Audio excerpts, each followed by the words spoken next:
जय जय श्री राधे, जय जय श्री कृष्णा। हमने अपने बाबू को श्रृंगार करने हम जा रहे थे। ये देखो श्रृंगार भी है। फिर टाइम हो गया ज़्यादा, 4 बज गए। फिर हमने श्रृंगार हटा दिया। हमने कहा कि अब ठंडा ज़्यादा हो रहा है, आप श्रृंगार नहीं करते, हम कल करेंगे। आज हम लाला को श्रृंगार नहीं करेंगे, धूप में बिठा के श्रृंगार करेंगे। अब हमने लाला को फिर से कपड़े पहना दिए। अब हम लाला को कुछ खिला पिला दें, दूध पिलाएंगे थोड़ा पहले। ये दूध है, इसमें मैंने गुड़ डाली है। अब हम दूध पिला रहे हैं बाबू को, राजकुमार को। और ये गुड़ है, बाबू को थोड़ी गुड़ भी खिला देते हैं। गुड़ का मौसम आ रहा है। कोई भी चीज़ हो हमारे घर में, कुछ भी हो ऐसा जो हमने सबसे पहले आया है, और लाला को सबसे पहले हमें खिलाना चाहिए। कोई भी चीज़ हो, जो भी चीज़ हो।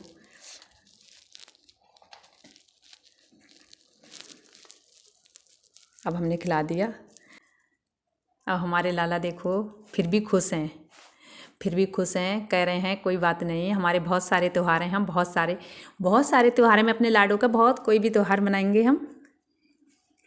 हम तो अपने लाला को वैसे भी, यही हमारे सब कुछ हैं बाबू। ये हमारे घर के सबसे छोटे लाडो हैं।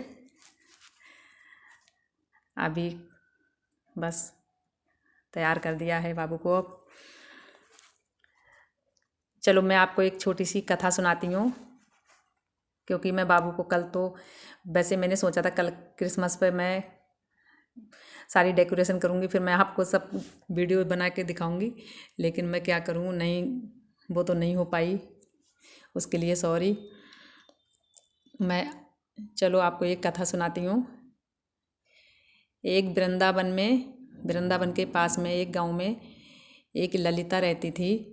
तो ललिता जब वृंदावन में ठाकुर जी के दर्शन, बिहारी जी के दर्शन करने गई, तो जब वहाँ से वृंदावन से ललिता लौट रही थी, तो उन्होंने कहा, दर्शन करके जब वो वहाँ से चली, तो उन्होंने कहा कि एक मैं भी लल्ला ले लेती हूँ। वो बिहारी जी को अपने लाला के रूप में मानती थी।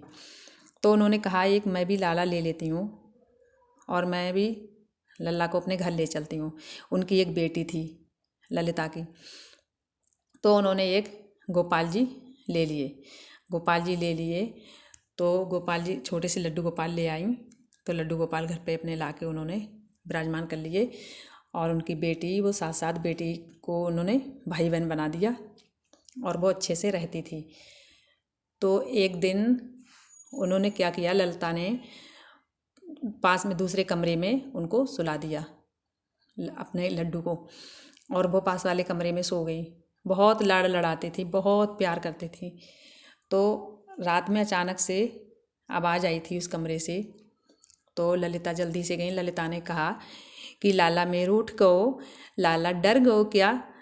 तो फिर उन्होंने उठाया, गले से लगाया, लाला मेरो डर गओ, लाला मेरो अकेलो सो रहो, लाला मेरो डर गओ। फिर ललिता ने उठा के गले से लगाया, अच्छे से लगाया, और कोई बात नहीं। फिर ललिता को कुछ समय के बाद ललिता को बड़ी हिचकी आने लगी, तेज़ तेज़ से हिचकी। तो ललिता ने कहा कि मेरो लाला मुझे याद कर रहा है। तो तभी उसी समय उनकी बेटी की विवाह हो गया, उनकी बेटी का। तो उनकी बेटी अपने ससुराल से आ चुकी थी वहाँ पे। तो दरवाजे पे देखा, कुछ समय के बाद बेटी दरवाजे पे है। तो बेटी ने कहा कि माँ गलत सोच रही हो, आपका नाम लड्डू नहीं ले रहा है, मैं ले रही थी सच्चे मन से माँ। मैं कह रही थी, आपको याद कर रही थी सच्चे मन से। तो माँ आपके लिए इसलिए हिचकी आ रही। तो उनकी माँ ने कहा, ललिता ने कहा कि ऐसा होता है? तो बेटी ने कहा कि हाँ माँ ऐसा होता है, मैं आपको दिल से याद कर रही थी माँ, तो इसलिए आपको हिचकी आ रही थी। तो ललिता की माँ ने सोचा था, पूरी रात सो गई थी, तो उन्होंने सोचा कि ऐसे तो मैं अपने लल्ला को तो पूरे दिन याद करती हूँ, तो मेरे लल्ला को कितनी हिचकी आती होंगी। मेरे लल्ला को तो बहुत ही हिचकी आती हूँ। मैं तो लल्ला को सोते समय भी याद करती हूँ, दिन में भी याद करती हूँ, पूरे दिन पूरे समय याद करती हूँ लल्ला को, तो लल्ला को कितनी हिचकी आती होंगी। तो ललिता ने क्या करा, अपना लाला अपनी बेटी को दे दिया कहा कि तुम ले जाओ। और मैं लल्ला को याद इसलिए क्योंकि लल्ला को कष्ट ना पहुँचे, इतना ज़्यादा प्यार करती थी, बहुत भोली थी ललिता, तो लल्ला को दुख ना पहुँचे, तो लल्ला दे दिया।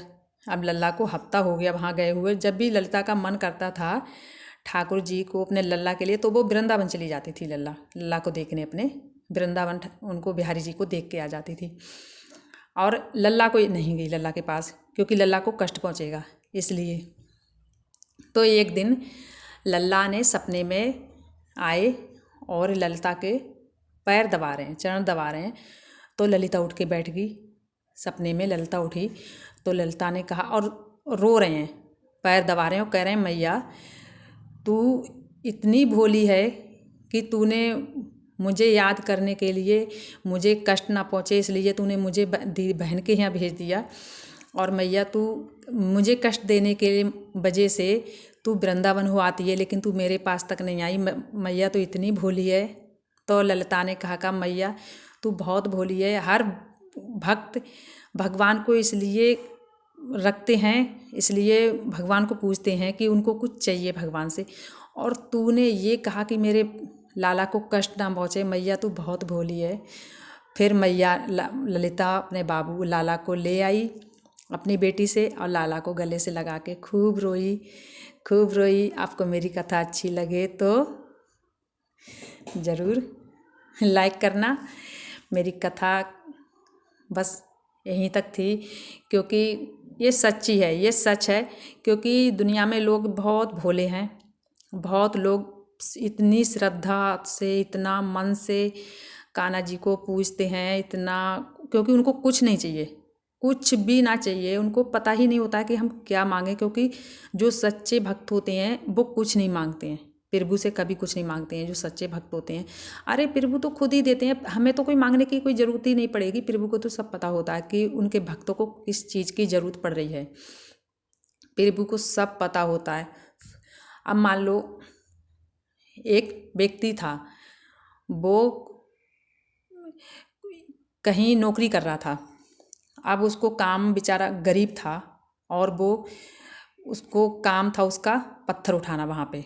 और भगवान का वो बहुत अच्छा भक्त था, भगवान को बहुत अच्छे से अपने सब कुछ, गरीब आई में ही खुश था, लेकिन वो बहुत कुछ भगवान को अपने दिल से मानता था। तो वो पत्थर उठा रहा था वहाँ पे, तो 40-50 किलो का पत्थर उठा रहा था। अब ऊपर से एक पत्थर 20 किलो का, लमसम 20 किलो का उसके सिर पे गिरने वाला था। आप भगवान तो देख रहे हैं, क्योंकि उसको तो नहीं पता है बेचारे को कि कहाँ क्या हो रहा है, लेकिन भगवान तो सब देख रहे हैं। आप किसी को भी लगेगा कि भगवान को ये इतना पूछता है तो ये इतना गरीब क्यों है, या ये ऐसा क्यों है, ये ऐसा, क्योंकि वो उसके कर्म थे, जो कर्म थे वो कट रहे हैं। आप पत्थर ऊपर से गिरने वाला था तो भगवान तो देख ही रहे हैं। आप वो नीचे पत्थर उठा रहा है, ऊपर से गिरने वाला है, तो भगवान ने उस पत्थर को कंकड़ में बदल दिया। कंकड़ में एक कंकड़ बना दिया भगवान ने 50 ग्राम का, जिससे कि वो उसके सिर पे भी गिर जाएगा तो कोई कष्ट नहीं पहुंचेगा, हल्का सा उसको झटका लगेगा और कुछ नहीं, क्योंकि वो तो सहन कर ही लेगा, उतना झटका वो तो सहन कर ही लेगा। तो ये होती है हमारे भगवान की, ये होती है हमारे प्रभु की लीला। हमारे प्रभु को कोई भी दिल से मानता है तो वो कभी किसी को इतना बड़ा कष्ट नहीं देते हैं। हाँ, वो चीज़ अलग है, जो हमने कर्म किए हैं वो हमें मिलेंगे, उसकी सज़ा हमें मिलेगी। हमने अच्छा किया है वो भी मिलेगा, बुरा किया है वो भी मिलेगा। लेकिन भगवान को, अगर हम भगवान के चरण में हम आ चुके हैं तो भगवान ने हमारा हाथ अगर थाम लिया है तो वो हमारा हाथ कभी नहीं छोड़ेंगे, ना कभी हमें दुख देंगे, ना कभी हमें रोने देंगे, क्योंकि वो तो हैं ही इतने अच्छे। एक बार उनको अपना कह कर तो देखो, वो तो सबको अपना कहते ही हैं, एक बार उनको भी तो अपना कह कर देखो। जय जय श्री राधे, जय जय श्री कृष्णा।